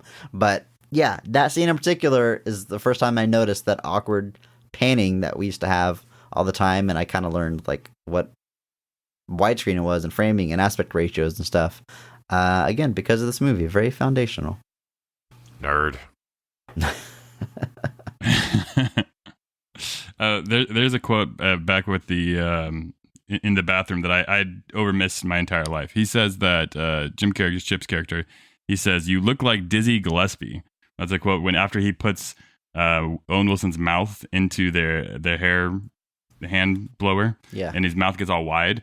So I looked up Dizzy Gillespie because I'm like, okay, now I have to figure out what that is because I've never known my whole life. And Dizzy Gillespie is a trumpet player. He's like a jazz trumpet player. Yeah. And so if you look up like one of like his most famous trumpet photos, he's like blowing really, really hard onto the trumpet, and so his cheeks get really wide. And so it's a weird off the color reference, but I think it just goes back to like this Chip character. All of his knowledge is just what he's seen on TV. He doesn't know anything outside of what he's seen on TV, and so all of his quotes are like commercials from television. So like he references like, let's get a Heineken. There's a lot of like brand name stuff or like certain bringing up Mean Gene, like different things that he just learned from watching television, and it feels normal. Whereas like if you watch Good Morning Vietnam with Robin Williams, all of his weird off the wall stuff, it just feels like, oh, this is just Robin Williams playing Robin Williams. There's no actual character reason why he should be naming different things, or as Genie, there's no actual reference. But here it's like, oh, the reason why Jim Carrey is like this, or he's quoting all these different things or making all these references, is because this is where his frame of mind is. This is all he knows. This is what he grew up on. This is his actual parents were the television screen. And so because all your knowledge is that's what he has to reference constantly. Yeah, he dunks Owen Wilson in the toilet and then throws him over the sink and spikes the back of his hair. He says a touch of alfalfa, referencing the Little Rascals, which of course is an easy one. That's a reference that I get. But there's so many, like the trumpet player, I certainly didn't know that reference. Like, this is like, you can feel, I know that's a reference. Like, I'm glad you Googled that, because like, I know that's a reference, even though I know like I'm not getting it. That is constant with his dialogue. And I love the restraint of, there's only one flashback scene. There's only one time we kind of go back to his childhood. We see that his dad wasn't around, his mom was always going out, and she left him in front of the TV. Be nice for Mr. Babysitter. Which I remember being a kid and watching this for X number of times and going, oh, there's no actual babysitter. She's talking about the TV, like feeling smart for putting that together. And it comes back in at the end of the very, very end of the movie. But that's it. That's all you get. That's the only clue you get is like, oh, he's raised by television. Got it. I understand this guy. And everything clicks into place. Whereas they could have had 3 or 4 flashbacks. They could have had his dad walking out. TV was always there for him. They could have shown him growing up over the years, getting picked on for being different. But they just give you enough to give you that little key. His mom, played by Kathy Griffin, by the way, didn't know until like an hour ago researching for this podcast. Another, Ben Stiller circle thrown in there. But yeah, I think that was, like I said, good, like an impressive restraint. Less is more to just have that one little key flashback. Yeah, and it's obviously a play on, like, that was a joke for a long time that, like, the kids of the 80s were raised on television. Yeah, like latchkey kids. Latchkey kids. Or, like, today they'll say that kids are being, like, raised by screens because they spend all their time on screens. And it's kind of the ultimate, peak version of that. Here's a guy that quite literally was just left in front of a television, and that's formed basically his entire worldview at this point. That's how he sees the world, is through the view of television. And it's just a really interesting, maybe interesting is not the right word, but just it's taking that concept to its quite literal endpoint of just somebody who literally television was all he had. That his mom wasn't there, his dad wasn't there, he just had television, and so it was there for him in a way that nothing else was, and it makes the character kind of tragic, because you realize that this isn't really a situation, like, this is obviously what he does is not okay. We've established this man is firmly a stalker with malicious intent. We have clearly established this. Hang on. I did not establish this. I don't accept this. We established that he is a stalker that almost, let me rephrase this. The fact that he's, like, taking pictures of him in a compromising position, stuff like that tells me that he's used to this. But also, they established at the end of this is a pattern of behavior. People have been complaining about this man for years, about his stalking. He's been fired multiple times. This man has a playbook. It's funny you keep going back to the Polaroid picture, because I can totally buy that he was just taking a bunch of pictures at the party and then found a use for it later. What's far more damning is hiding cameras in his apartment that he doesn't know about. Knocking open his bedroom door, of which he knows he's in the room with a woman, and taking a picture of him with somebody that isn't Robin, that's not intent? I think there's an alibi where it's just like, hey man, look, remember this wild night we had? Whereas hiding cameras without him knowing, yes, like you said, it's all bad. It's all bad. It's all bad. But you've got this clearly pattern of behavior. So I would say it's malicious, or at bare minimum, he has an expectation that will eventually go wrong, and he wants to either be prepared, he wants to have, whatever he wants to try to keep it going. This is a man who's clearly done this before. But when you see that flashback and you kind of build to the ending, the big finale at the satellite dish, you do get that information that this is a tragic character. This is a man who was a little let down by the world in a literal sense. He didn't have sets of parents, so he doesn't form the healthy relationships like he's supposed to, because he never had healthy relationships. He looks to television as his source of how humans are supposed to interact with each other, which is why he's always wanting to hang out with people. He's like, we go on adventures every day, because that's what television is. Sitcoms, every episode is a brand new adventure. So he's like, this episode, we're going to go to the satellite. Next episode, we're going to go to medieval times. Next episode, we have a karaoke party. Like, for him, he sees this world in a much different way. And while what the character is doing is not okay and is clearly bad, you understand that it's being framed through somebody who never got to build those healthy relationships because the people around him that should have been stepping up and trying to guide him didn't. And so makes for a very nuanced performance of this kind of character, where you could tell that there's this tragedy behind all of it. And like you said, when he first meets it, it's easy to look at it and be like, he just wants a friend.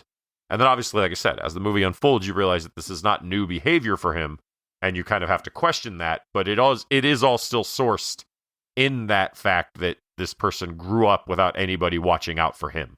So he has no idea what a healthy relationship is supposed to look like, which is why, maybe that's why he keeps trying again and again and again. Like, maybe this time I'll finally get it right and I won't, ruin the whole thing. But when it does start to go wrong, then he also lashes out. He turns it into, like, you think about, like, that scene at the house where, like, they're doing the porno password. Like, the idea that's, that would be a sitcom type of thing. Oh, the conservative parents are playing the naughty game. Like, it's to him, it's just an event. It's the next episode. It's like, this is today's episode. This is today's adventure. We're playing the naughty game with the parents. My favorite Matthew Broderick scene, by the way. I said, like, I wasn't too hot on him in general, but his discomfort playing that game and his anger at the cable guy, that he's so uninterested, and he just looked at his mom and goes, Center. Center. I love his dejected performance there. It's so good. Because we all understand why he's escalating to that, but everyone around him doesn't. It's very good. Yeah. Anyway, I just think that makes for an interesting take on the character. Obviously, it reframes the character to a degree, but at the same time, obviously, this is still very clearly somebody that's doing bad things, but you can look back and be like, oh, but I can see where this went wrong. Yeah, and why he goes through the world like he does. Steven's at fault a little bit too. I mean, ultimately it's the cable guy responsible for going way too far, but the way Steven, there's the basketball scene where at the end he tells him outright, he's like, we aren't friends. I hardly know you. Like, he says that, we aren't friends. And then he has all these messages that he never responds to on his answering machine. And then Robin comes over, the cable goes out, and he tells her, oh, I know what to do. I'll call the cable guy. He's a friend of mine.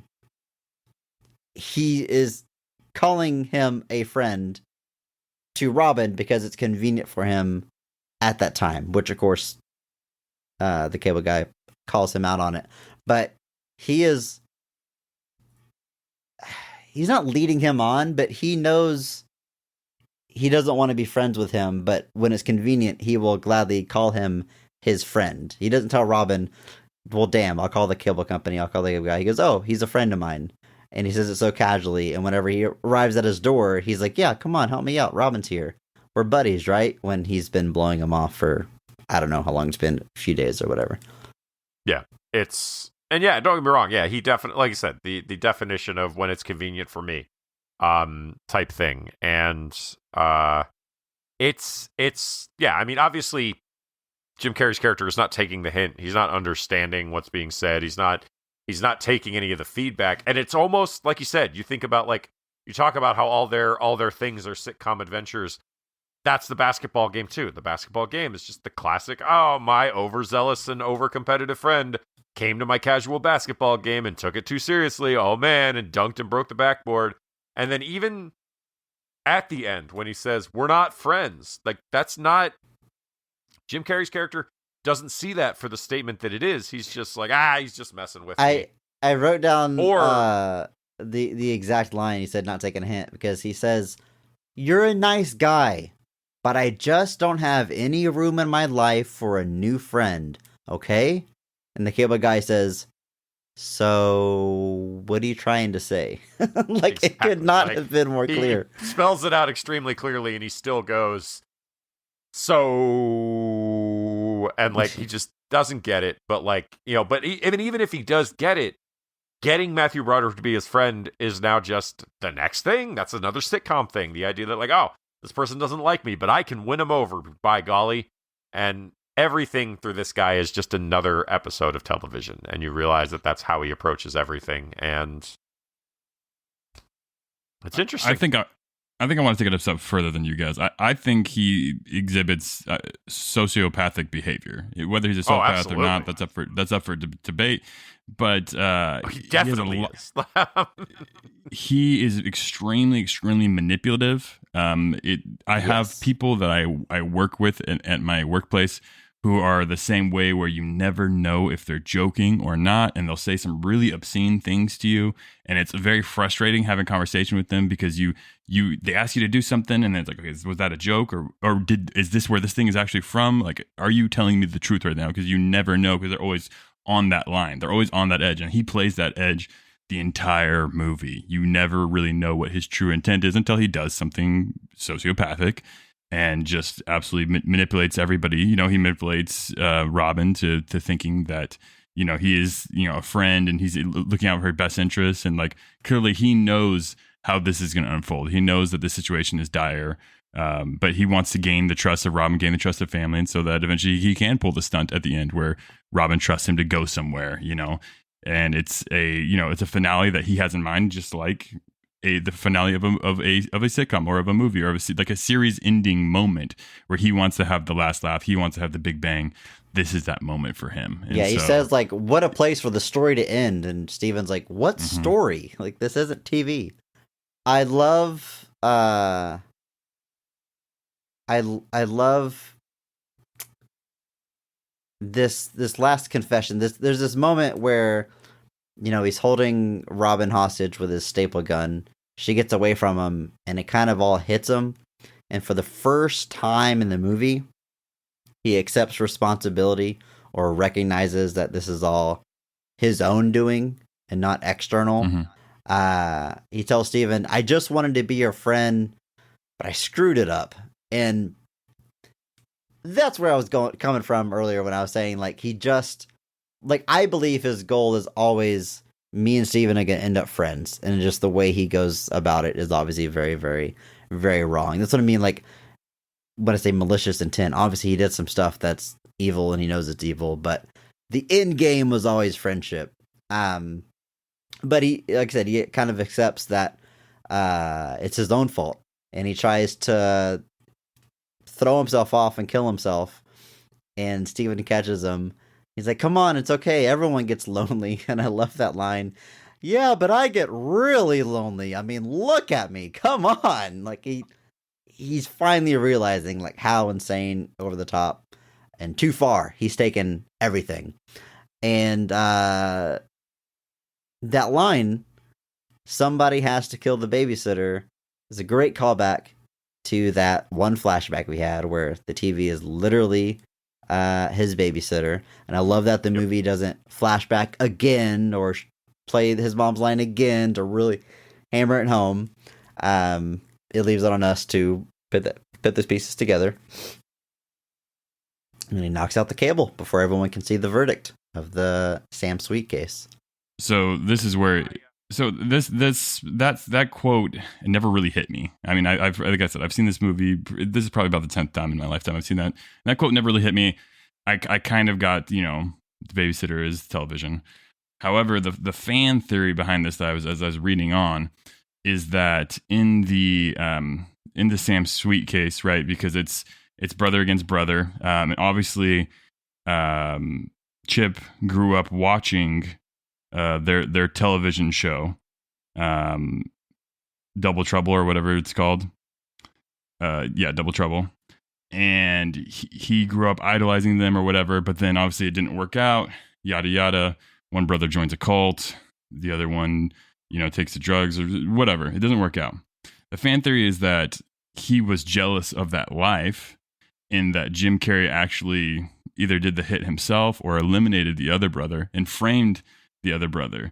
And so with that line at the very end, time to kill the babysitter comes on, that he knows that obviously this is a very big televised event, that the court, he knows the case, he plans very methodically of what day he's going to go to the satellite and what day he's going to crash it for everybody.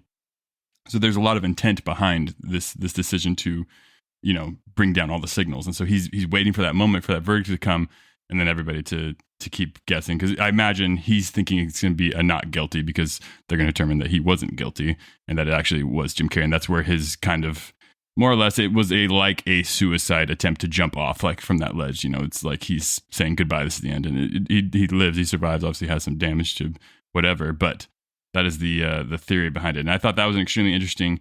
It does make the character a lot more dark. Obviously, if he does have a potential murder or sent out a hit or something, anything to do with the death of this child actor, well, once child actor. But you could see, his obsession with television, and even the one little sequence where he's watching the trial, and he says something like, "I hope they catch that bastard."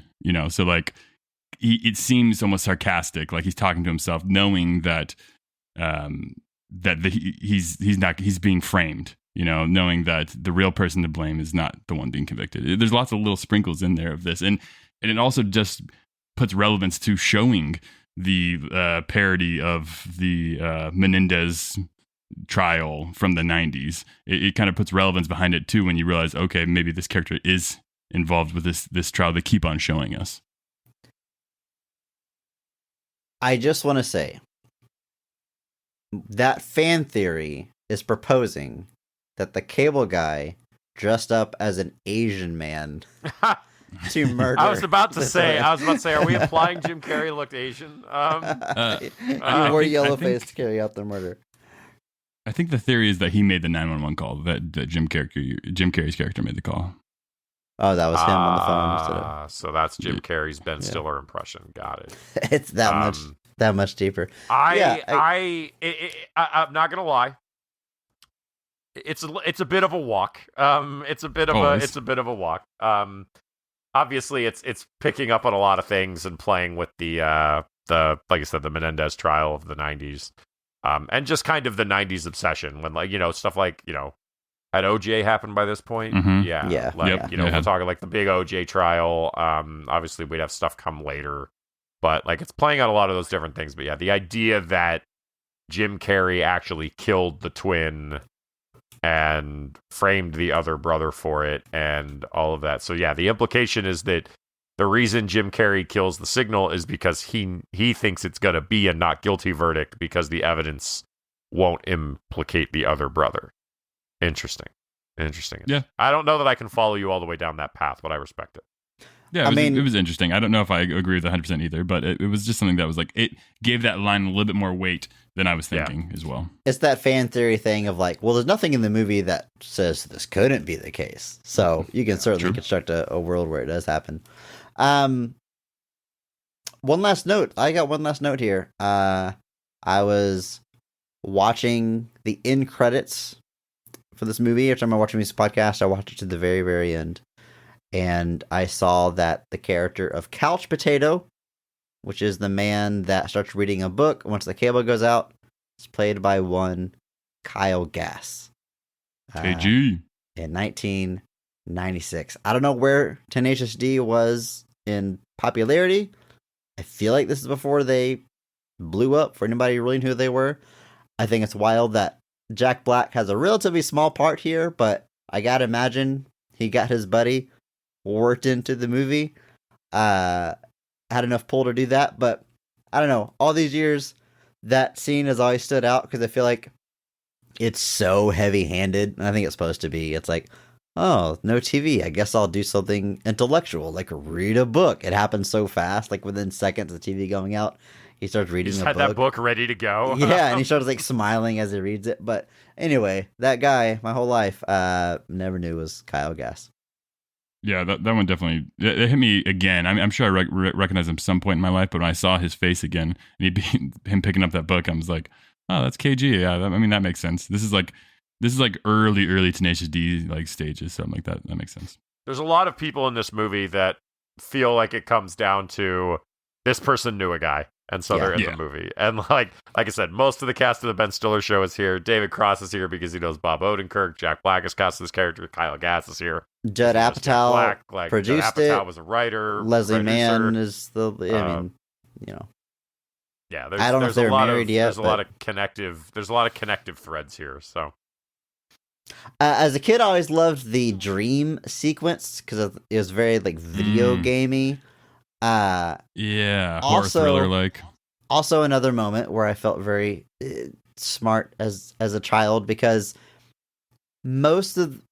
in my experience, especially as a kid, anytime there was a dream in a movie, I always felt like the movie was always trying to trick you.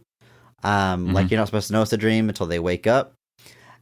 But here, you see him dozing off, and then whenever there's a knock at his door and he gets up, we're in the dream, And I love the detail, and I felt super smart for noticing as a kid that everything is slightly different.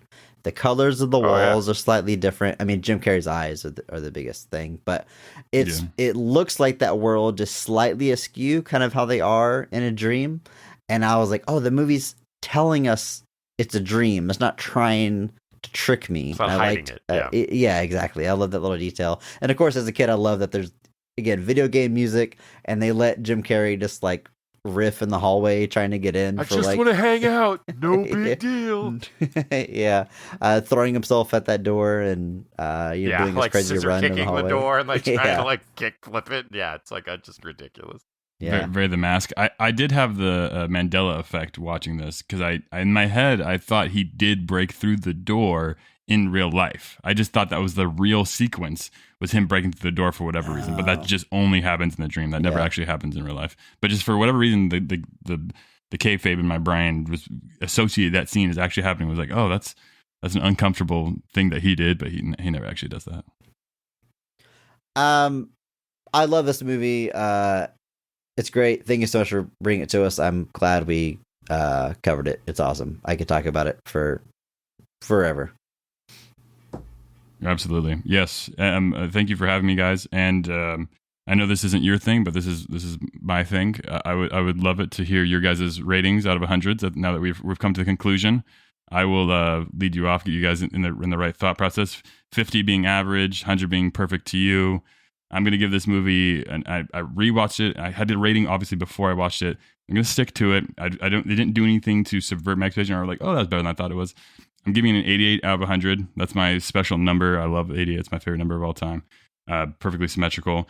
I'm giving it to it because obviously I do have this history with this movie, but I don't think anything I saw here quite elevated it above 90 to me, which would be my masterpiece level.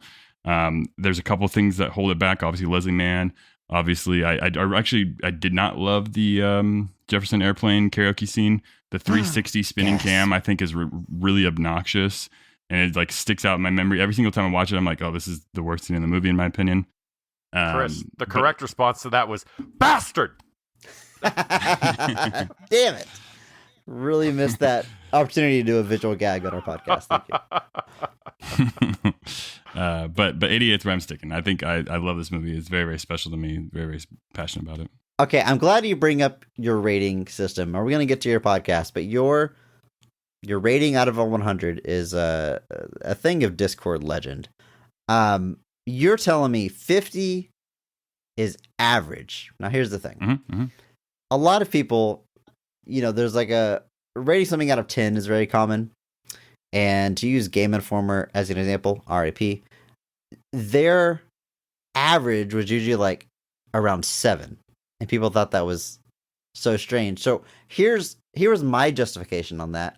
I feel like the scale of 0 to 10, thinking about video games, was all the possible qualities a game could be. And on average, games were a little bit better than halfway of what they could be. And that's why it ended up being the average. So if it's just an average game, you don't give it a 5, you give it 6 or 7. That's why it skewed a little bit higher. Most games were just a little bit above average. On average, on a scale of what they could be. So if you're on your scale of 0 to 100 or 1 to 100, is it 0 to 100? No, 1 to 100. 0 to 100. 0 to 100. 0? Okay. Sure. When you say 50 is average, that means it's the midpoint of the possibilities a movie could be, or that's just like the average movie hits in the middle? So to help clarify with some clarifying verbiage, 50 to 59 I would call average mediocre. 60 to 69 I would call okay fun. 70 to 79 is when I start saying things are good.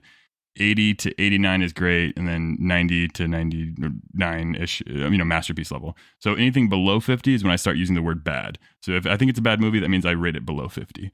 So 50 is just average, mediocre, run of the mill, does nothing special.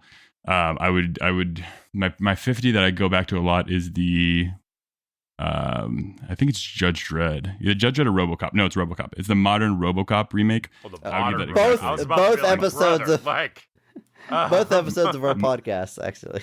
Modern RoboCop, like the 2009 or whatever RoboCop. I would give that a 50 out of 100. It is just aggressively mediocre, average. It just does not quite get into the bad for me because there's enough things that I did like about it. But it was about sixes. It evens it out. Everything I liked, legally, no Michael Keaton movie can be below 60. I don't know if you know this. If Michael Keaton's in the movie, it's an automatic 60 though. So you might want to go back and rework that. I'm not, I'm not telling you what to do here. Fair. No, that's fair. Okay, I understand. I think I have a grasp on your scale. So you're saying 90 to 100 is masterpiece? There's shades of masterpiece. All right. I would say 90 to 94. I started saying masterpiece, and then 95 to 100. I say perfect for me. That's like my 4.5 to 5 star range. This movie's getting an 89 from me. I love it so much. I don't think it could be any better. It's one of my favorites from the 90s. I could watch it a million times. It's kind of on and on and on. I gotta stop short of calling it a masterpiece. I don't want to get too carried away. It's as good as it could possibly be, but it's a weird movie from the 90s about an obsessed. The premise only goes so far. But 89. I'm gonna lock it in there for me. Love it. 72. Final answer, Bob. Okay, I'm totally with it. Very, very respectable 72. I like that. Yeah, my 89 in my head is Whiplash. It's like the movie that I want to call a masterpiece, and it's so close to being a masterpiece to me. But then there's like this goofy ass car crash sequence where he like bloody goes on stage and nobody stops him, and I'm just like, it lost me at that point. I'm like, you just lose your, like, being so straight laced. Neither here nor there. We're not talking about that movie, but 89, 88, 72. Love it. Thank you, guys. I don't know what it is. Maybe I just didn't watch them a lot as a kid, but like when I was growing up, like Jim Carrey was everywhere, but I don't feel like I saw most of his movies. Like my parents weren't really like into it. I feel like the only one I remember watching with any regularity was The Mask. And so I just didn't have this. Me. Yeah. Somebody stopped me saying what I'm about to say, probably. But yeah, I've never really had that affinity for Jim Carrey that a lot of my peers do, solely because like he wasn't as like ingrained in my childhood as he was for others. Like Batman Forever, obviously I watched a lot. I remember that too. But like Ace Ventura, Dumb and Dumber, Cable Guy, those just things weren't in rotation when I was growing up. They just really weren't. And so I go back and I watch this now, and like I know the legacy it has. I know the kind of, the I don't know, people called it like the first like flop of like the moment Carrey was no longer invincible, basically, even though the movie still made $100 million. But like for me, I watched this back. Go ahead.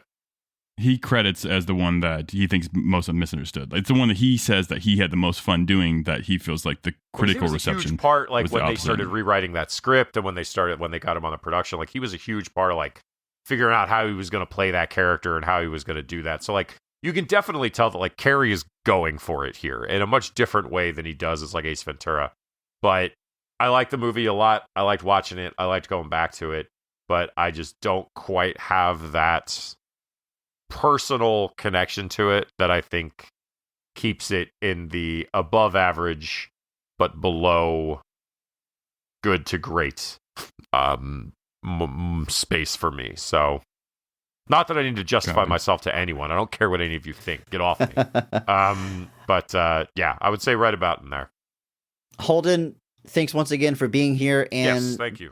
Please tell the wonderful people listening where they can hear more of your voice and get some more ratings on your 0 to 100 scale. Yes, if you are a freak sicko like me and enjoy the numerical system of 1 to 100 that is farly underutilized by critics all around the world in every medium, I do a show called How to Waste Your Time. It is a multimedia podcast where me and my best friend, we talk about different mediums of entertainment. We get on the show, we review one movie, TV show, music, album, anime, comic book, board game, video game, and we give it a rating out of 100. It's just, we talk about how we spent our time in the past month, and we say this is how you should waste your time, because there's too much wasting time inefficiently in this world. I know I'm always upset when I'm like, I got a 2-hour window, I want to play this game, I want to make progress on it, and then hour and a half is done, and I haven't even started the game. So I just want to help people more effectively waste your time on Earth because we only have so much time to waste here. See, Mr. Fancy with friends. That's the genius of the podcast. Oh, wait a minute, Andrew. What are we? Move past it. Let the joke sit. It's fine. Move on. Well, I thought I had a podcast on my best friend too, but I guess I was wrong. I just wanted to be your friend, Andrew. Clearly the setup I was going for. You see, where we went wrong is our podcast is just about movies. What I love about the show, honestly, is just the wide gamut of, I don't know how you feel about the word content, but content and media. Absolutely. That you guys cover, and you were generous enough to have me on your show. God, it's probably been like a year now. Actually, now I think about it, but it didn't feel like it was that long ago. We had to talk about some podcasts, obviously a form of media we're both big fans of, and I had a great time breaking that down with you. So yes, everyone, go check out How to Waste Your Time. We'll definitely drop a link in our show notes so you can find it very easily, and of course you can find more information in the Discord as well. Holden, it's been a treat. Thank you, sir. Yes, thank you for treating me with you guys' presence and allowing me to harsh your vibes with my systematic brain set. We are podcasting with positivity.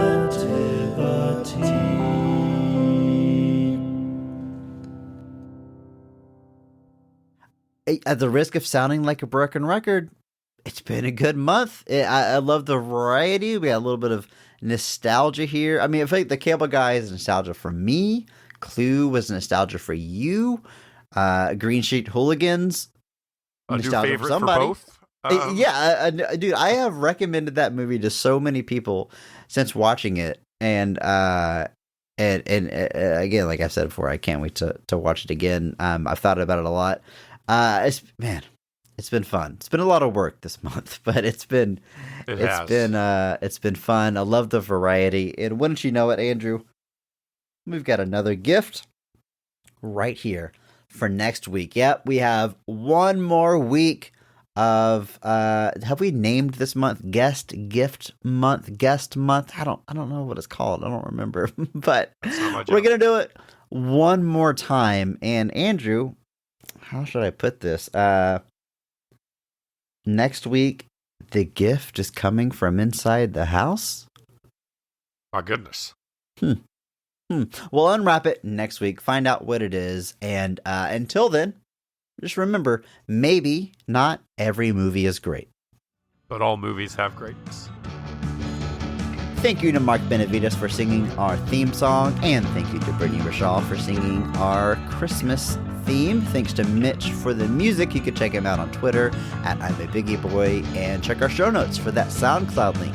Check out our store on TeePublic for some Best of the Rest merch, and if you enjoyed this episode, please share it with a friend. That's the only way that we grow. Follow us on social media at BOTRcast. Thank you.